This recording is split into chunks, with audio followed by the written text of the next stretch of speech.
Hello, everybody. This is Ziya Mohammedjani, and welcome back to Sales Talk with Ziya. In these videos, what I'd like to talk is anything relevant to sales, sales training, things that I've seen over the last 20 years. I've been doing sales training for 20, 30 years, and these are just some observations and some comments that I've seen on some of the articles and some of the thoughts that I've had. Today, I'd like to talk to you a little bit about coaching and how sales managers really have an impact on the development of sales reps, and especially the sales reps that are coming onboarding your company. I was reading, and the thought came to mind of how important this is because I was reading an article, and in this article it was around, it was talking about a survey of 1,000 private companies. It was done by Pepperdine University's Graziadio School of Business and Management. And there was a survey talking about looking forward to 2014. What's going to happen in 2014?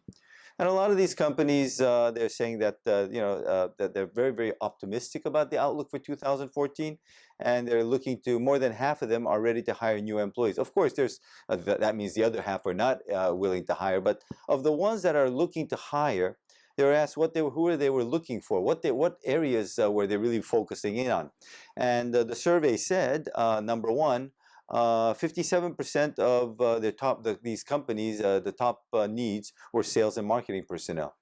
Another 45% stated their skilled labor. That's the second need, and the third need was customer service at 36%. And again, really looking forward to 2014, and a lot of people are talking about it might be a good business climate. Again, we really don't know until we get there. But with a lot of these private companies, and it's large companies as well as small companies that they were surveyed, they're saying that, hey, we want to really hire people, 57% saying we want to hire people who are going to drive the business, which is the marketing and sales. And got me thinking a little bit more about the sales side of it and who these people are that they're going to be hiring, the sales reps that they're going to be hiring. And interestingly, it's not a surprise that they're looking to hire salespeople. Salespeople are the ones that are going to go out there, get the business, really drive the business, or that's the hope behind it. But we also have to realize that these people need to be hired. The new employees need to be hired and trained. And many of these companies will have a very, very well-established training program. Maybe some won't, but the focus is on training new people that are coming into your organization, especially in sales, on selling skills if they're not that familiar with selling, or if they're salespeople, on product knowledge, of course, and some of the the activities within the company that they need to follow, like administration, etc. But again, the point is they're training salespeople. They're really focusing in on training salespeople. But really, if you really look at training salespeople, how do they really get developed over the long run? And the answer to that is through the sales managers. They're first-line sales managers. They're bosses who they're going to be reporting to. Many companies really focus on, a majority of the companies focus on the sales reps. But very few really focus on the skill sets, the coaching skill sets, the development people, how to manage people, the leadership skill sets of sales managers. Because if you think about it, when new salespeople come into an organization, they're going to either fill positions that are newly created, or they're going to fill positions that have been vacated because the sales reps previously, they've been promoted to the sales manager role. And most situations that I've seen over the last 20 years is good salespeople get promoted to become sales managers. And there's minimal training that follows that sales rep who has a selling skill. They have very, very good selling skills, but they really don't know what management skills or what training or coaching skills are really about. And companies are usually not equipped to give them that training, or if they do, it's usually a 1 or a 2-day program. And then they're sent out there, and they're asked to train their new subordinates after they come back from the HR training. What I'd like to do now is just to give you, if you're in a sales manager position or you're new in that position, I'd like to just give you a few pointers, few ideas on which would help you to really focus in on how you develop your people. The first thing you really need to do, that I've always believed, is you need to talk to your subordinate. Find out about how they want to be talked to. Talk to them about what are their previous experience. How have they experienced, what are the salespeople that you're going to be coaching and developing? What are their experiences with previous managers? What worked, what didn't work well? And what they think there's going to be some gaps in what they need to learn. Find a way of how you can talk to them, because that's a very, very important asset to start with. Once you focus in on how you're going to be talking to your people and what their learning abilities are, what type of a base they have, I think you'll be able to have a better relationship with them. So that's the first thing. Have a start interview, a 60-minute interview with your people after they're hired. Not, of course, you're going to interview them hopefully before they're hired, and then they're going to go through the training process within the company, the HR designated training process, and then maybe marketing, learning about products, etc. But once they come in, have a sit down one-on-one with them and keep notes and have about 5 or 10 questions that you should have ready for them. I saw this in a recent assignment that I was on with a sales manager, and he had his own version of what are the questions and that he asks when he came on board. Actually, he took over a territory, a six-person territory, and he was their new manager. But the first thing he did was he sat down one-on-one and discussed how they like to be trained, how they like to be talked to, what type of support that they need, what are the things that they're looking for from a sales rep perspective, and that way the sales manager is able to, to create the parameters that he can talk to them and train them and coach them. And the interesting thing is I talked to the sales manager 6 months after he joined, and I asked him, I said, what are some of the questions that he asked and what are some of the things that he did? And he actually whipped out his diary, and he went through every single one of them. So he really uses them, and he has them readily available, which is a very, very good trait that this person had. And this guy's a fantastic manager. He really is. So, that's one of the things that you would want to start out with.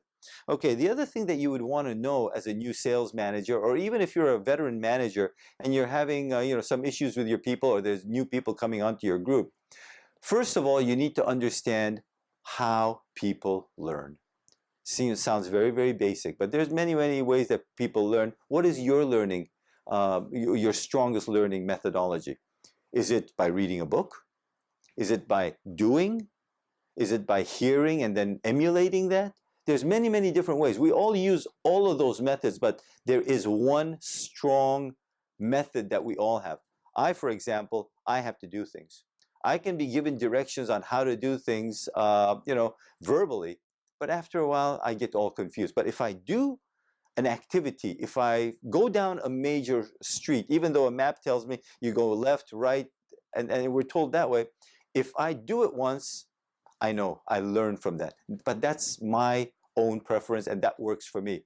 Everybody works differently. So if you're a manager, if you're a cerebral type of a person who likes to read books, who likes to write things down, and you think that, okay, let me write everything down and give it to a person like myself, I don't follow directions very well. When I buy a new camera, I start working with the camera itself, and I don't really, read the directions. We all know people like that. But if you're a manager who likes to read the directions and you go that very structured way, you're not talking the same language as your subordinate. So really understand what works for your subordinates, not what works for you. So you have to, as a manager, work with your people, not have everybody work into your pattern. It rarely works that way. So that's the first thing. Understand how your subordinates learn. What are the learning methodologies that they're very, very strong on? That way you'll be able to evaluate, create a program, and you can talk to them in a different manner. Maybe there's 5 or 6 subordinates that you have, and these are the 5 or 6 different ways that you want to approach them. The second thing is you want to really, really understand and you want to practice is communication. Everybody uses that word. It's an overused word. Oh, we're communicating. Oh yeah, we have to. But there's a thing called one-way communication versus two-way communication. One-way communication is do this. Or I think you did this, and why don't you try it this way? Two-way communication is starting the dialogue by saying, hey, this call, what do you think you did very, very well on this call? Or give me your opinion on such and such. Start the dialogue. Always ask questions and have a two-way dialogue. That way, there's questions going back and forth and not just one way. In my training programs, what we do is we have a workshop on communication. And the interesting thing is we have a picture with 5 blocks, 5 different, whether they're going to be triangles or squares or rectangles. And we have it lined up. And we have a person from the audience, the group that we're training, come up, and we have them tell everybody that's in the group, all right, I want you to draw this picture. Only one issue. It's going to be one way. They're not going to take questions. It's just going to be an explanation from this volunteer or person we choose and saying, hey, draw this picture. But then there's a second part to the exercise. We do it again with a little bit of a different type of a picture or forms that we've got ready. And we ask the same person to do the same exercise, but with one difference: accept questions. And what happens invariably in all these years that we've been doing the training, I've been doing the training, is one-way communication is very fast. Usually in about 2 to 3 minutes, this thing is all over. However, out of 10 people, if there's 10 people in the group, maybe one person gets it right. Exactly. However, when we try to expand that with a two-way communication methodology, going back and forth, instead of just 2 minutes or 3 minutes, it'll be 4 minutes, 5 minutes, 6 minutes. The questions are fast and furious. It goes back and forth. But guess what? Out of the 10 people, maybe 5, 6, or even 7 will get it right. So communication takes longer. Two-way communication takes longer, but at the same time, it's a much more preferred methodology. Now, sometimes you just have to tell your guys, okay, do this, guys, just run with it. But a lot of times, be aware that two-way communication and try to practice those techniques. So as a new manager, if you're going to be developing or coaching people that are working for you, or if you have new people, try to get that dialogue going. And it's very important to establish that dialogue early on. The third area that you want to really look at is training methodologies.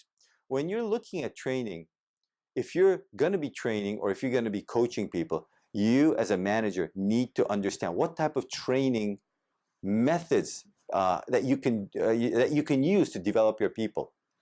Have them read a book.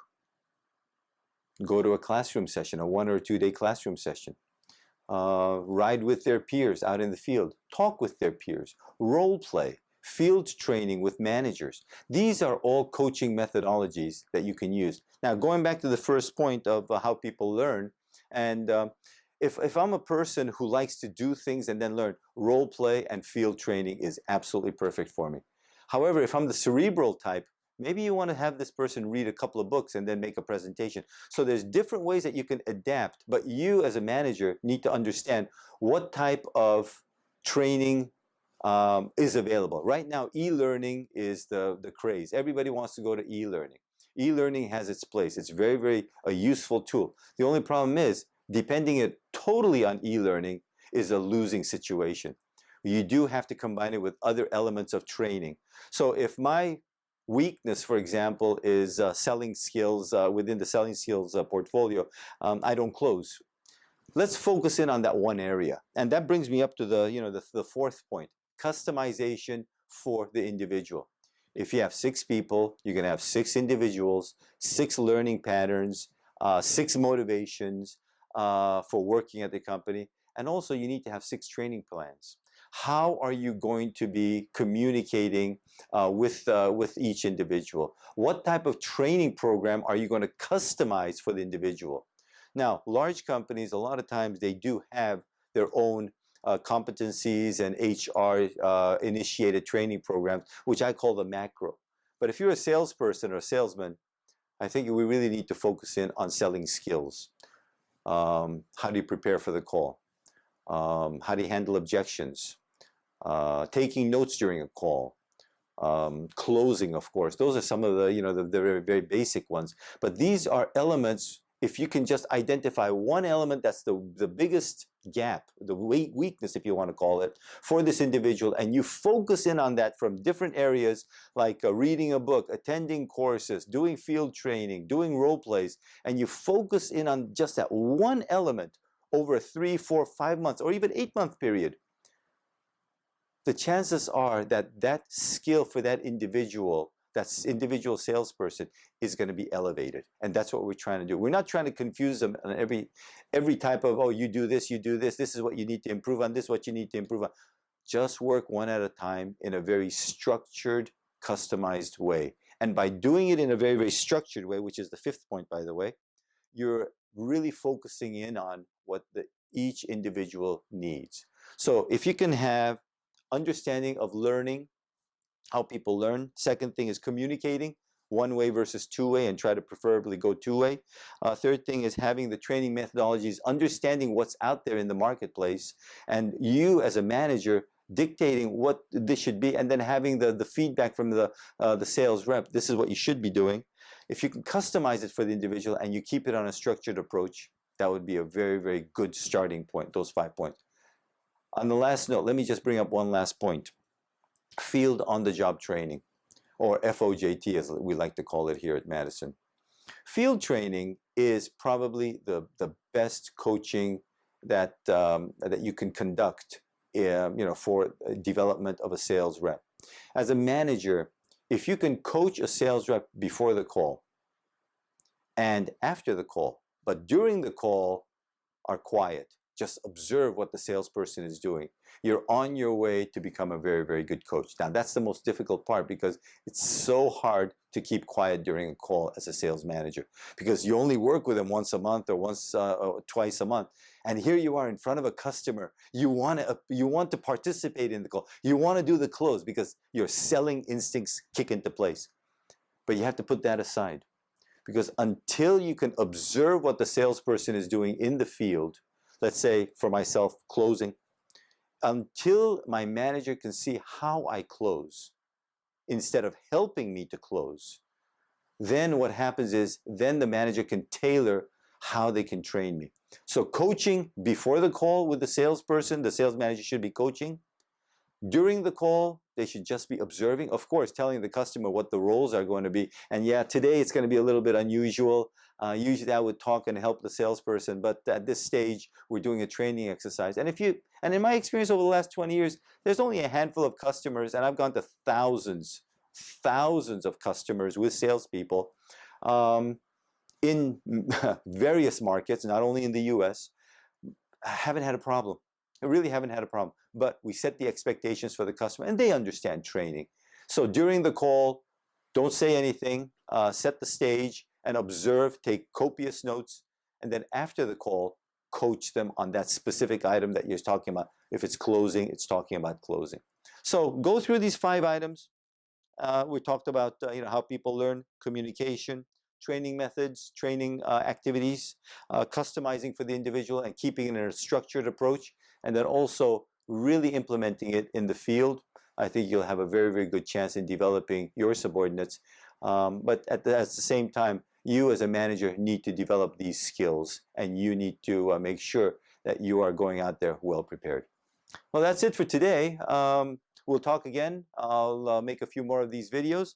And if you do have any questions related to sales or sales training, coaching, sales personnel development, or just want to leave a comment on this video, you can contact us on Facebook, on Twitter, and our website, salesinstitute.tv, or on Madison Company. Nice talking to you. See you again.